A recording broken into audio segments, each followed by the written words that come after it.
YouTube channel सनातन सद्धर्म 39 आपका हार्दिक स्वागत करता है।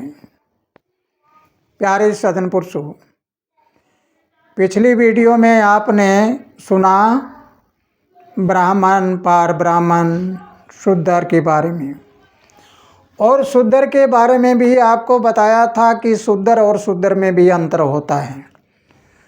लेकिन स्पष्ट करना चाहूँगा, शूद्र कोई जाति का नाम नहीं होती।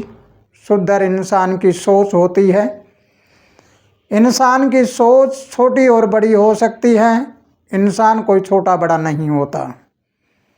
इंसान किसी जाति से छोटा बड़ा नहीं होता, बल्कि वो अपने कर्म से छोटा और बड़ा होता है। जिसके जैसे कर्म होते हैं वैसा कर्म फल होता है। उस कर्म फल के अनुसार उसकी ऊंचाई और नीचाई होती है। तो आइए, हम यहाँ तक आ गए थे कि इस शूद्र वर्ती में ये संत का चोला पहनकर, यानी देखने में संत लगते हैं, लेकिन चोले के अनुसार हम संत कह सकते हैं। लेकिन यहाँ पर आकर ये भांग धतूरा सुल्फा गांजा वगैरह पीते हैं, बड़े बड़े नशे करते हैं। तन पर कपड़ा ना रखें लेकिन फूलों की माला सजी हुई है। तन पर कपड़ा ना हो, सोना सजा हुआ है। तन पर कपड़ा ना हो, हाथ में इतने इतने बड़े मोबाइल हैं। आप ज़रा सोचें हैं कि वो मुक्ति पाने के लिए जब चाहते हैं, लेकिन वो तो नशे के गुलाम हैं। आप सोचिए और विचार करिए, मुक्ति किससे होती है? मुक्ति इच्छाओं की होती है। जब इंसान इच्छा मुक्त हो जाता है, निरिच्छा हो जाता है, वही मुक्ति होती है, वही जुगत का जीवन होता है। तो आइए, ये है नैऋत्य कोण वाला शूद्र। अब हम इसके बीच में चलते हैं, पश्चिम में, जहाँ पर वायु कोण से नीचे की ओर आते हैं। तो ये पंडित का रास्ता आ जाता है यहाँ तक, पोथी पढ़ने वाले का 20 तक, क्योंकि ये पश्चिमी वायु कोण है। और पश्चिम वायु कोण में यहाँ तक जब आए तब तक के लिए ये पंडित था, और पंडित आकर यहाँ आकर ये शूद्र बन गया। कोई पंडित मेरा बुरा मत मानना, हकीकत बताऊंगा आपको कि असलियत क्या है।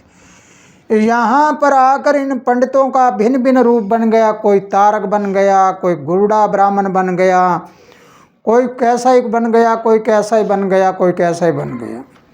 लेकिन ये सिर्फ ये बन गया कि जो ये पोथी पढ़ने वाले हैं, यहाँ पर तो बड़ी बड़ी कथाएं कर रहे हैं। यहाँ छोटी कथा हुई, उससे छोटी हुई, उससे छोटी हुई, ऐसे करते करते नीचे आते आते सिर्फ ये हो गया कि ये शूद्र लोगों के ब्राह्मण बन गए, यानी दलित कहने वाले लोगों के ब्राह्मण बन गए। लेकिन ये फिर अवगत कराना चाहूँगा कि शूद्र कोई जाति नहीं होती, दलित कोई जाति नहीं होती। दलित नाम होता है दबे कुचले का।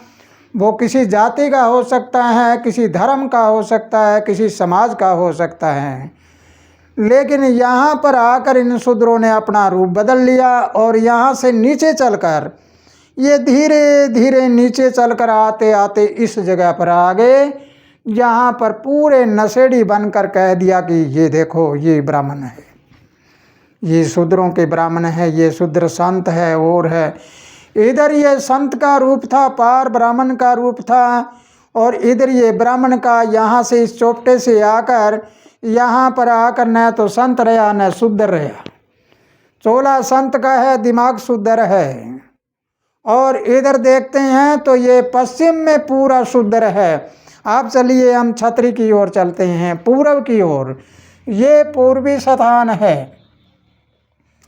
इस पूर्वी स्थान में पूर्व की ओर क्षत्रिय होता है। सूर्य पूर्व की ओर निकलता है। पूर्व में इसकी ऊर्जा होती है, वो तेज ऊर्जा होती है। तो ये क्षत्रिय है, और क्षत्रिय से सीधा चलकर आएंगे हम पश्चिम में। सीधा पश्चिम में आते हैं तो यहाँ पर ये शूद्र होता है। आप सोचिए और विचार करिए कि ऐसे शूद्र न तो ये ब्राह्मण होते हैं और न ये शूद्र होते हैं, ये बीच विचाले होते हैं। प्यारे सज्जन पुरुषों, अब इस बात को और गहराई से लेना है, पूरी गहराई से लेना है। और पूरी गहराई से समझना है कि हमने आपको ब्राह्मण, पार ब्राह्मण और पंडित, शूद्र और ये कर्मकांडी पंडित और ये सारी कुछ बताया है। अब ये छतरी यहाँ पर आकर, ये छतरी है, छतरी अगर नीचे की ओर चल पड़ा, अब इसको सोचना है कि अग्नि कोण की ओर चल पड़ा, तो ये पंडित लोग हैं, ये पुरोहित लोग हैं, पंडित है, ये भी यहाँ पर आकर राजनीति करने लग जाती हैं। इस प्रकार अगर हम इस ओर चल पड़े, वैश्य की ओर चल पड़े, तो अब इसके सामने, ब्राह्मण के सामने वैश्य आ गया और इस क्षत्रिय के सामने शूद्र आ गया। अब दोनों के मिलान करके देखना है कि वैश्य जब आता है तो ऊपर ब्राह्मण है, ब्राह्मण ने ज्ञान दिया और यहाँ पर आकर पैदाइश करने वाला बन गया। ये वैश्य का मतलब है किसी चीज़ को पैदा करने वाला, चाहे वो खेती बाड़ी करे, चाहे फैक्ट्रियाँ लगाए, चाहे व्यापार करे, ऐसे करे, जो भी करे, वो पैदाइश करके इन सब की सेवा करने वाला होता है, यानी इनके खान पान का प्रबंध करने वाला होता है। तो इस प्रकार इस ब्राह्मण की शिक्षा से यहाँ पर आकर ये वैश्य बना, लेकिन पार ब्राह्मण की शिक्षा जब आती है तो ये सेंटर बन गया इसका। इसको हम क्या कहते हैं, बीच बिचाला नाभि, इस नाभि में आ गया। अब आपको बताता हूँ कि ये ब्रह्मांड, इसको 12 राशियों में बांटा हुआ है, यानी 12 राशियाँ हैं, काल्पनिक राशियाँ हैं। और याद कराना चाहूँगा आपको कि पहले कल्पना होती है, कल्पना को हकीकत में परिवर्तन करने के लिए पहले हम हर चीज़ की कल्पना करते हैं, लेकिन आज तो लोगों ने कल्पना को हकीकत मान लिया। इसलिए हमारे सनातन धर्म में बहुत बड़ी विकृति आ चुकी है। सनातन में नशेड़ी भी पैदा हो गए हैं और शराबी, कबाबी, हर तरह से, यानी सनातन धर्म अब बिल्कुल बिखरता जाने लग रहा है। लोग सनातन को छोड़ छोड़ कर दूसरे धर्मों में जाने लग रही हैं, लेकिन वो एक पिंजरे से निकले और दूसरे में गए। जाति, धर्म, समाज एक पिंजरा है। इस पिंजरे में रहकर इंसान को जो कुछ दिया वही खाता रहता है, बैठा रहता है। ये हमारी मानसिकता कमज़ोर है। क्यों ना हम कह दें कि हम जिस जाति, धर्म, समाज में जन्मे हैं उसके नहीं हैं, मैं उसका हूँ जिसको मैं मानता हूँ। मैं मानता हूँ मानव धर्म को, मैं मानता हूँ इंसानियत को। जाति मेरी इंसान है और धर्म मेरा इंसानियत है। बाकी दुनिया में जितने धर्म है ये जीवन जीने की पद्धति है, अर्थात जीवन जीने का स्टाइल है। कोई अपनी मर्जी से कुछ भी जियो।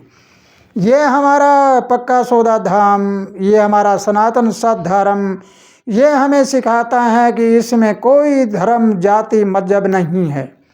यहाँ पर आने वाला अपने कोई स्टाइल से अपना जीवन जियो, सब आज़ाद हैं, सब मस्ती में रहो, गलत काम करो मत और आज़ादी से रहो। तो इसलिए अभी आपको बताया वैश्य के बारे में कि यहाँ पर वैश्य, यहाँ पर शूद्र। अब 12 राशियों के बारे में आपको अगली वीडियो में बताऊंगा कि कल्पना करके ब्रह्मांड को 12 भागों में बांटा गया है, इनका क्या महत्व है। ये ज़रा अगली वीडियो का इंतज़ार करिए। अगर हमारी ये वीडियो आपको समझ आई है तो ज़्यादा से ज़्यादा शेयर करिए, इसको लाइक करिए। अगर कोई बात समझ नहीं आई है या समझ आई है तो भी कमेंट बॉक्स में अपने विचारों को ज़रूर रखिए। जय सनातन, जय सत धर्म 39।